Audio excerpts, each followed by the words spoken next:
एक महत्त्वाची बातमी समोर येते। शक्तीपीठ महामार्ग अद्याप पूर्णपणे रद्द झालेला नाहीये।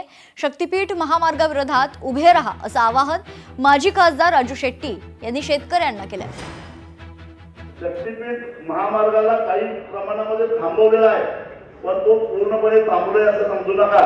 जे आता त्याचा प्रयत्न चालू आहे असं ज्योतिबाच्या पायथ्यापासून असं कुंभिकाकडे मला वाटतं की चिखलीपासून प्रयाग चिखलीपासून वळवून असं भोगावतीवरनं इकडे जायचं, बुदरगडकडे जायचं असा काहीतरी प्लॅन चालू आहे। पुन्हा म्हणजे कोल्हापूर जिल्ह्याला महापुराच्या खाईत तोडणारा हा निर्णय ठरणार आहे। त्यामुळं आणि मला वाटतं राधानगरीतनंच आपल्याला सगळ्यात जास्त चांगले सदस्य आल्या, त्या सदस्यांना सांगतो की आपल्याला ज्यांनी मतं दिली आहेत त्यांना महापुराच्या खाईत तोडायचं नसेल तर तिकडनं सुद्धा शक्तीपीठ महामार्ग होऊन द्यायचं नाही।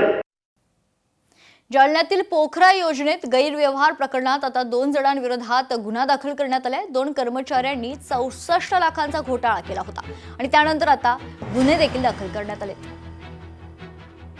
46,04,554 रुपये हे यातील श्री सुभाष यशवंतकर आणि आकाश टाक यांनी अनुदान अदा करण्यापासून नियमबाह्य अनुदान अदा करून शासनाची आर्थिक फसवणूक केलेली आहे। तसा FIR जबाब प्राप्त झाल्याने पोलीस स्टेशन सदर बाजार येथे या दोन्ही व्यक्तींबरोबर CR नंबर 97/26 कलम 408, 409, 420, 34 भादवी प्रमाणे गुन्हा दाखल करण्यात आलेला आहे। लोकशाही मराठी ऐका, पहा, जागरूक रहा।